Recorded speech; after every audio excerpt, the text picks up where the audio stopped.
بسم اللہ الرحمن الرحیم۔ محترم ناظرین، السلام علیکم ورحمۃ اللہ وبرکاتہ۔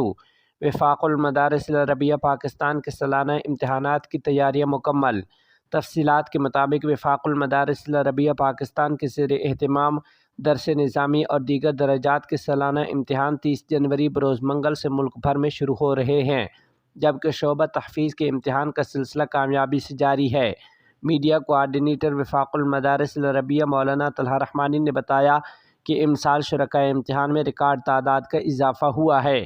مجموعی طور پر گزشتہ سال کی نسبت ملک بھر میں 72,151 کے اضافہ کے ساتھ 5,94,783 طلباء اور طالبات شریک امتحان ہیں، جن میں آخری درجہ کا امتحان پاس کر کے فضلاء اور فاضلات کی سند حاصل کرنے والوں کی تعداد تقریباً 39,000 ہے، جبکہ 1,07,582 حفاظ اور حافظات امتحان دے رہے ہیں۔ عالمی سطح پر گزشتہ سالوں کی مانند سب سے زیادہ حافظ تیار ہونے والے ملک کا عالمی ریکارڈ برقرار رکھا۔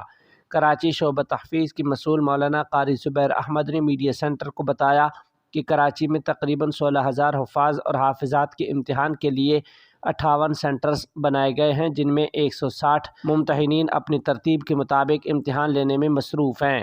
گزشتہ روز جامعہ علوم اسلامیہ علامہ بنوری ٹاؤن میں درس نظامی اور دیگر درجات کے امتحان کے لیے نگران عملہ کی تربیتی نشست کا انعقاد ناظم سندھ استاذ العلماء مولانا امداد اللہ یوسف زئی کی صدارت میں ہوا، جس میں مسئولین و منتظمین وفاق المدارس نے اپنے کلیدی خطاب میں نگران عملہ کو امتحانی نظم و ضبط پر ہدایات دیتے ہوئے وفاق المدارس کی کارکردگی کا اجمالی جائزہ بھی پیش کیا۔ انہوں نے کہا کہ اس سال گزشتہ سالوں کی نسبت ریکارڈ تعداد کا اضافہ ہو رہا ہے، جو مدارس پر عوام کے اعتماد کا مظہر ہے۔ اس اضافہ کو مد نظر رکھتے ہوئے نگران عملہ کی تعداد میں بھی اضافہ کیا گیا ہے۔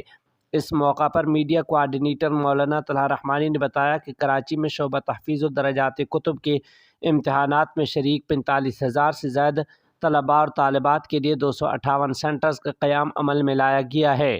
شعبہ تحفیظ کے امتحان کا سلسلہ 22 جنوری سے جاری ہے، جو 29 جنوری کو مکمل ہوگا، جبکہ 30 جنوری 2024 عیسوی بروز منگل سے درجات کتب کے 190 امتحانی مراکز میں ملک بھر کی مانند ایک ساتھ شروع ہو کر 5 فروری کو اختتام پذیر ہوں گے۔